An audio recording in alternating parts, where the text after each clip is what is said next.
विजयनगर राजा का राजा राजा मंगल सिंह एक दयालु राजा था। उसका मंत्री रतन सिंह अंदर ही अंदर राजा से बहुत जलता था। मंत्री रतन सिंह के साथ उसकी ही जैसा कपटी इंसान मदन सिंह हमेशा उसके साथ रहता था।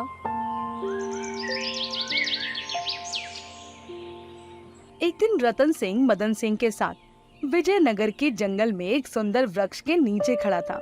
तभी मदन सिंह रतन सिंह से बोला, मुझे तो लगता है कि आपका सपना राजा बनने का अधूरा रह जाएगा। मंगल सिंह की प्रजा आपको बिल्कुल भी पसंद नहीं करती। अपने मुंह से कभी तो शुभ बातें निकाल लिया कर। जिस दिन मुझे मौका मिल गया उस दिन मैं राजा मंगल सिंह को मारकर उसका राज्य हथिया लूंगा। लेकिन कैसे? इस बात को सुनते हुए मुझे 10 वर्ष हो गए, अभी तक तो कुछ नहीं हुआ। और अब तो राजा मंगल सिंह की पत्नी भी गर्भवती है। अगर उसका पुत्र हो गया तो आपका सपना सपना ही रह जाएगा। तेरी बुद्धि तो लोमड़ी से भी ज्यादा चला गया ना। कोई उपाय बता। सुना है राजा मंगल सिंह ने अपने एक जादूगर दोस्त को राज्य में आमंत्रित किया है। आप उसे अपनी बातों में ले लीजिए। अगर वो आपके साथ हो गया तो राजा मंगल सिंह की शक्ति कमजोर पड़ जाएगी। मदन सिंह की बात सुनकर मंत्री रतन सिंह के होठों पर एक कपटी मुस्कान आ गई। राजा नहीं जानता कि मैं राक्षस का पुजारी हूँ। जीतूंगा तो मैं ही।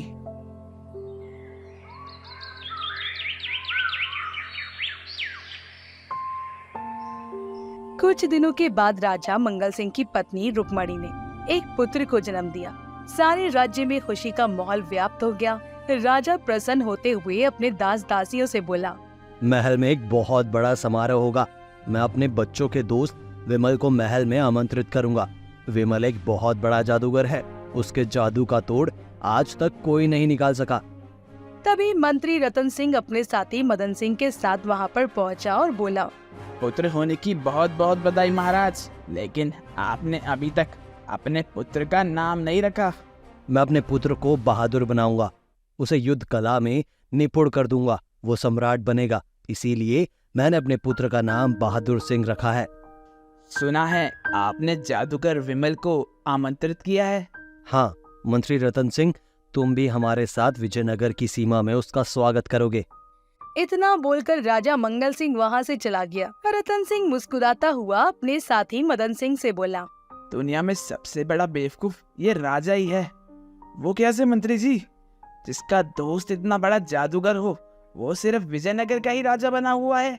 ये मूर्ख राजा अपनी बुद्धि का उपयोग करना ही नहीं जानता।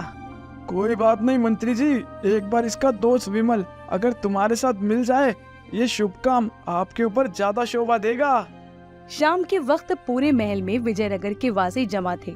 राजा मंगल सिंह विजयनगर की सीमा, जो एक घने जंगल में स्थित थी, अपने सैनिकों और मंत्री के साथ खड़े हुए थे। तभी विमल एक घोड़े पर सवार होकर वहां आ गया। राजा मंगल सिंह ने अपने दोस्त विमल को गले लगा लिया और मंत्री रतन सिंह से बोले, यही मेरा दोस्त विमल है। महाराज, आप तो बोल रहे थे कि ये बहुत बड़े जादूगर हैं, लेकिन इन्हें देखकर तो लगता नहीं कि इन्हें जादू का थोड़ा सा भी ज्ञान होगा। अरे इसके भोले चेहरे पर मत जाओ। ये चाहता हो तो अपने जादू की शक्ति के जोर से बड़े बड़े राज्य हासिल कर सकता था, मगर मेरा दोस्त लालची नहीं है। मुझे क्षमा कीजिएगा महाराज, लेकिन मुझे इनमें कोई जादू नाम की चीज नजर नहीं आ रही।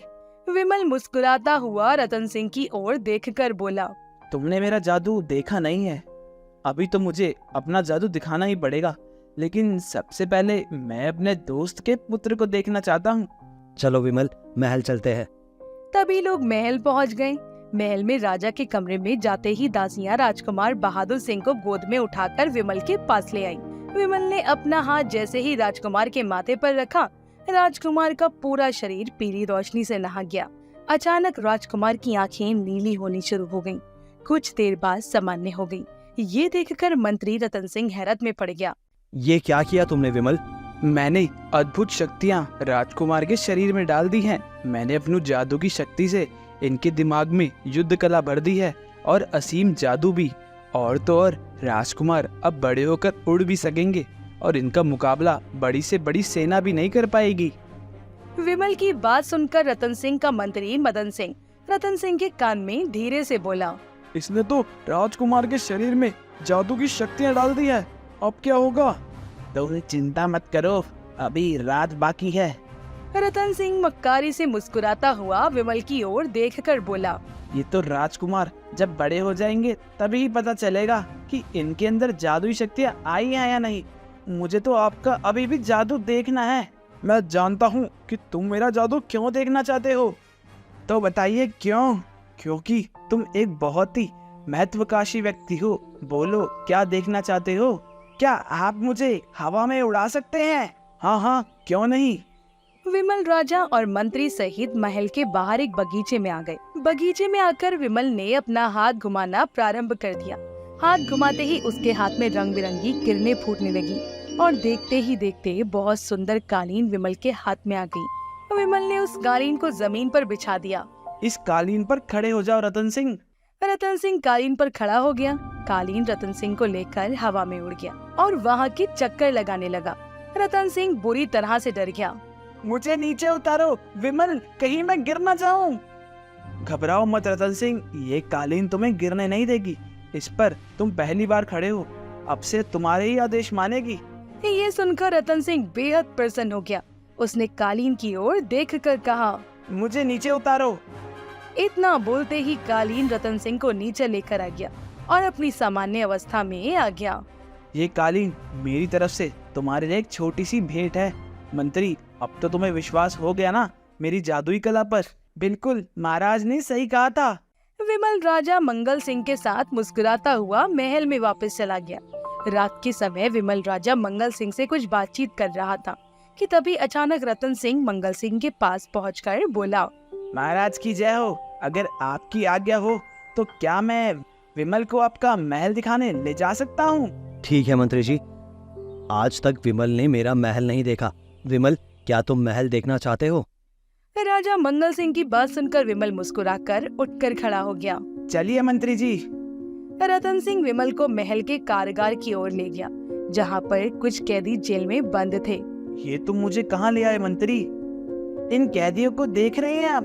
पुत्र होने की खुशी में राजा मंगल सिंह ने इन सभी कैदियों को रिहा करने का आदेश दिया है, लेकिन मैंने अभी तक कैदियों को आजाद नहीं किया।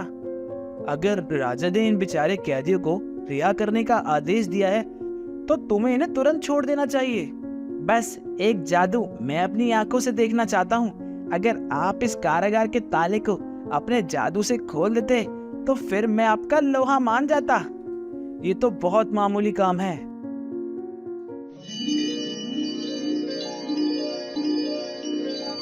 आपको ये जादू की कला किसने सिखाई है? रतन सिंह, ये सोने का कड़ा देख रहे हो, सारा जादू इसी कड़े में है। विमल ने इतना बोला ही था कि तभी रतन सिंह में एक जोरदार मुक्का विमल के मुंह पर जड़ दिया। रतन सिंह की अचानक प्रहार से विमल संभल नहीं पाया, वो जमीन पर गिर गया। विमल कुछ समझने से पहले ही बहुत फुर्ती से रतन सिंह ने विमल की कलाई से कड़ा उतारकर अपनी कलाई में पहन लिया। ये क्या बदतमीजी है मंत्री, मुझे मेरा कड़ा वापस करो। वो तो मुमकिन नहीं है मूर्ख। रतन सिंह ने इतना कहा ही था कि तभी एक बड़ी सी चील उड़ती हुई वहाँ आ गई और विमल की ओर देखकर इंसानी भाषा में बोली, देखते क्या हो विमल, अब तुम किसी काम के नहीं रहे। इतना कहकर वो चील वहाँ से उड़ती हुई चली गई। मगर अगले ही पल एक चमत्कार हुआ। विमल सबकी नजरों से अचानक गायब हो गया। आखिर कौन थी वो चील जो इंसानी भाषा में बात कर रही थी? विमल का जादू समाप्त होने के बावजूद उसके गायब होने का रहस्य। आखिर कौन है विमल?